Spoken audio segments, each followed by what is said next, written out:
ஊடக நண்பர்கள் அனைவருக்கும் வணக்கம்.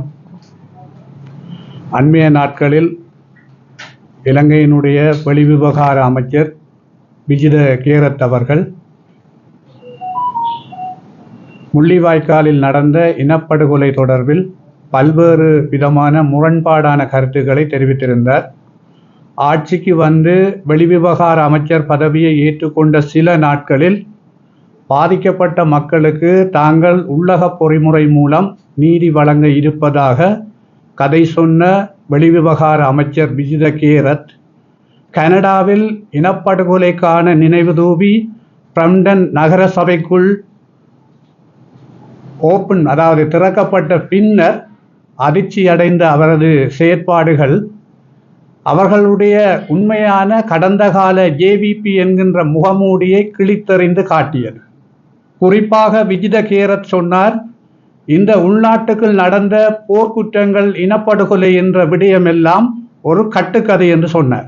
அது மாத்திரமல்ல, இப்படியான இந்த போர்க்குற்றம் இனப்படுகொலை நடந்ததற்கான எந்த விதமான ஆதாரங்களும் இல்லை. இவை திட்டமிட்டு இலங்கை அரசாங்கத்திற்கும் இராணுவத்திற்கும் அவப்பெயர் ஏற்படுத்தக்கூடிய வகையில் நடத்தப்படுகிற ஒரு செயற்பாடு என்று சொல்லியிருக்கிறார். இவ்வளவு விடயங்களும் வன்மையாக கண்டிக்கப்பட வேண்டியவை. காரணம், முள்ளிவாய்க்கால் இறுதி போர்ப்பரப்பில் குறிப்பாக முகமாலையில் யுத்தம் ஆரம்பிக்கப்பட்டது 2006ஆம் ஆண்டு 8ஆம் மாதம் 11ஆம் தேதி ஆரம்பிக்கப்பட்ட அந்த முகமாலை யுத்தம் 2009 மே 18 வரை வன்னி மண்ணில் நடந்தது. அந்த மண்ணில் போர்க்குற்றங்கள் இனப்படுகொலைகளுக்கான ஆதாரங்கள் போதியதாக இருக்கிற போது, அவற்றுக்கான ஆதாரங்கள் எல்லாம் சர்வதேச ஊடகங்களில் வெளியான போது, அவை இருக்கின்றபடியால் தான் ஐநா மனித உரிமை பேரவையில் தொடர்ச்சியான தீர்மானங்கள் இலங்கை மீது கொடுக்கப்படுகிற போது, இவை எல்லாவற்றையும் கடந்த கால அந்த யுத்தத்துக்கு பொறுப்பான ஆட்சியாளர்கள் சகித்து கொண்டிருந்து அதை கடந்து சென்றதன் அப்பால் தாங்கள் இந்த யுத்தத்துக்கு எதுவும் தொடர்பற்றவர்கள் என்று வெளியில் கூறிக்கொண்டு இந்த இடத்தில் வந்து பாதிக்கப்பட்ட மக்களினுடைய மனங்களை வேதனைப்படுத்துவது அப்பால் தாங்கள் எதேச்ச அதிகார போக்கில், அதாவது ஜனநாயக அரசியல் கட்டமைப்பில் இருந்து தாங்கள் ஒரு பாசிதவாச அரசியலை நோக்கி செல்லுகின்றார்களா என்ற கோணத்தில் தான் அவருடைய செயற்பாடுகள் எல்லாம் அண்மைய நாட்களில் அமைந்திருக்கின்றன. உண்மையாக அந்த இறுதி போர்க்களத்தில் இருந்து வந்தவன் நான், நேரடியாக பல விடயங்களை பார்த்தவன். கடந்த காலத்தில், அதாவது முதலாவது வடக்கு மாகாண சபையில் இறுதியாண்டு அமர்வுக்கு செல்லுகின்ற போது முதலாவது கன்னி உரையில் நான் நிகழ்த்திய அந்த உரை அந்த இறுதி போரின் ஒரு வெளிப்படை சாட்சியமாகத்தான் அமைந்திருந்தது. அது அன்றைய ஐக்கிய நாடுகள் மனித உரிமை பேரவையின் ஆணையாளராக இருந்த இளவரசர் அல் ஹுசைன் அவர்களுக்கு அனுப்பி வைக்கப்பட்டது. அது இன்றும் ஒரு வெளிப்படை சாட்சியமாக என்னுடைய சாட்சியம் அங்கு பதிவு செய்யப்பட்டிருக்கிறது.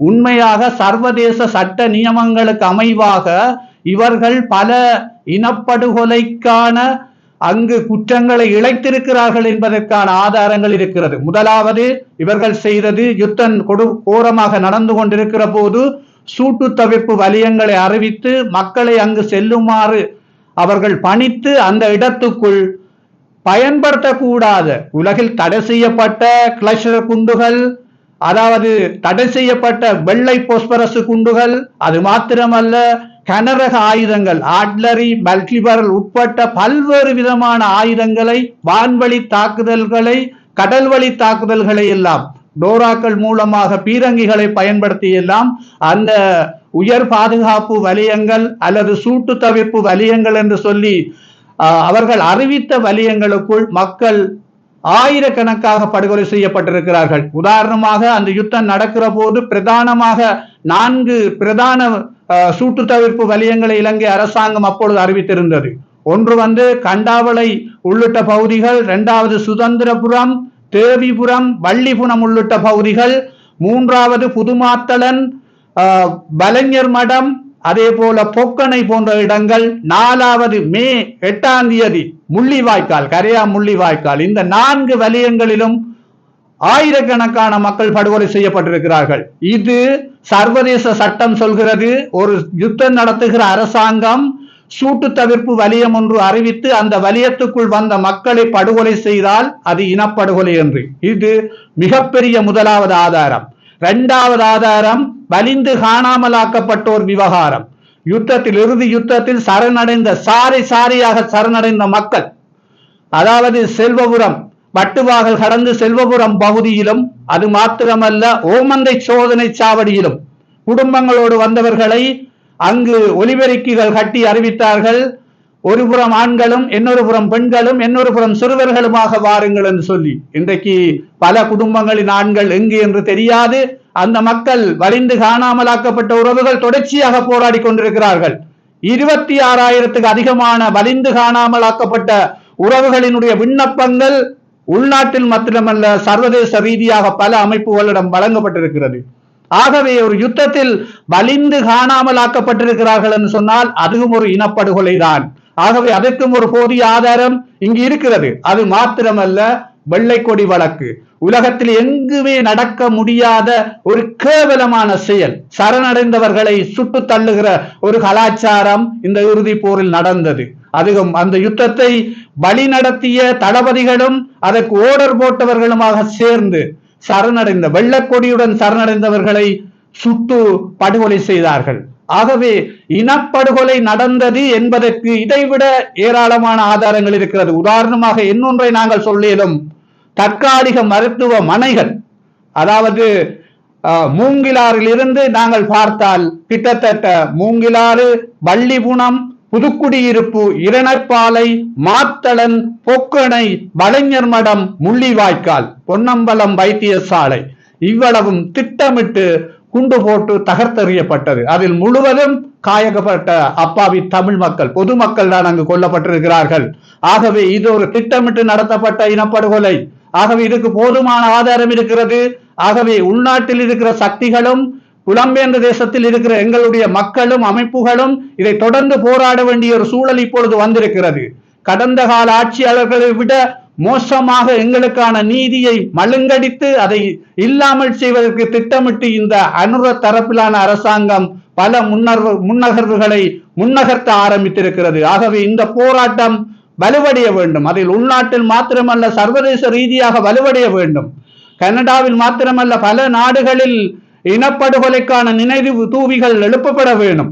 அவ்வாறு எழுப்பப்பட்டால் தான் நீதிக்கான கதவுகள் திறக்கப்படும். கனேடிய அரசாங்கம் தருகிற முழுமையான ஆதரவை ஈழத்தமிழ் மக்கள் சார்பில் நான் கைகரம் கூப்பி வரவேற்கிறேன். அந்த அரசாங்கத்திற்கும் அந்த மக்களுக்கும் நன்றி சொல்கிறேன். ஏனென்றால் பாதிக்கப்பட்ட மக்கள் 16 ஆண்டுகளாக நீதியின்றி கண்ணீரும் கம்பலையுமாக இந்த மண்ணில் அலைந்து திரிகிறார்கள். பல உறவுகள் நீதி கிடைக்காமல் இறந்து கொண்டிருக்கிறார்கள். அப்படியான சூழலில் ஒரு நீதிக்கான ஒழுக்கீட்டு கிடைக்கும் என்ற நம்பிக்கை அந்த கனேடிய அரசாங்கத்தினுடைய செயற்பாட்டினால் இங்கு எங்களுக்கு இந்த பாதிக்கப்பட்ட மக்களுக்கு தெரிகிறது. ஆகவே இதில் எல்லா நாடுகளிலும் இருக்கிற புலம்பெயர்ந்த மக்கள், இளையோர் எல்லோரும் அந்த தேசிய தலைவர் 2008ஆம் ஆண்டு தன்னுடைய மாவீரத்தின உரையில் மிக தீர்க்கமாக சொல்லி இருந்தார். இது புலம்பெயர்ந்த தேசத்தில் இருக்கிற இளையோரிடம் தான் என்னுடைய இந்த போராட்டம் கையளிக்கப்படுகிறது. அந்த போராட்டத்தினுடைய கையளிப்பு என்பது இன்று இளையோர் கனேடிய தேசத்திலும் மற்றும் பிரான்ஸ் போன்ற நாடுகளிலும் பல்வேறு விதமான மாற்றங்களை உருவாக்கி கொண்டிருக்கிறார்கள். இது ஏனைய நாடுகளிலும் இந்த மாற்றங்கள் வர வேணும். குறிப்பாக அமெரிக்கா, பிரித்தானியா போன்ற நாடுகளில் இந்த மாற்றங்கள் வர வேணும். வந்தால்தான் நீதியின் கதவு திறக்கும். இனப்படுகொலை என்பது இந்த மண்ணில் நடந்தது என்பதற்கு போதுமான ஆதாரங்கள் இருக்கிறது. இப்பொழுதும் உயிருடன் என்னை போல பல ஆயிரக்கணக்கான மக்கள் சாட்சியங்களாக இருக்கின்றன.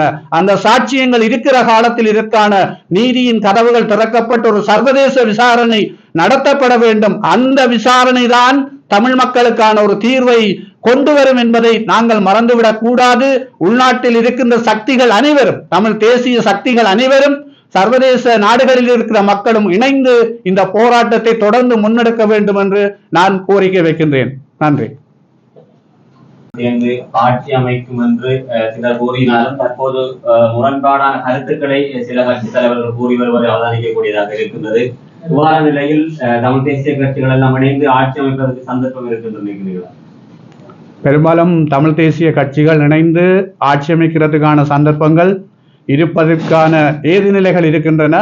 காரணம், இந்த தேர்தல் நடப்பதற்கு முன்பாக, அதாவது தமிழ் தேசிய கட்சிகளுக்கு வாக்களிக்க வேண்டும் என்று கூடுதலான தமிழ் தேசிய கட்சிகள் மக்கள் மத்தியில் பிரசாரம் செய்த ஒரு நிலைப்பாடு இருக்கின்றது. மாத்திரமல்ல, அதாவது பொது எதிரியாக இருந்த என்பிபி அரசாங்கத்தை, அது சார்ந்த அமைப்பை இந்த தமிழர் தாயகத்தில் இருந்து ஒதுக்க வேண்டும் என்ற ஒரு பாரிய பிரச்சாரம் கூர்மையடைந்திருந்த அந்த நேரத்தில் எதிர்வரும் காலங்களில் அந்த சபைகள் அமைப்பதற்கு நான் நினைக்கிறேன் பெரும்பாலும் தமிழ் தேசிய கட்சிகள் ஒருங்கிணைந்து அமைப்பதற்கான வாய்ப்புகள் இருக்கும்.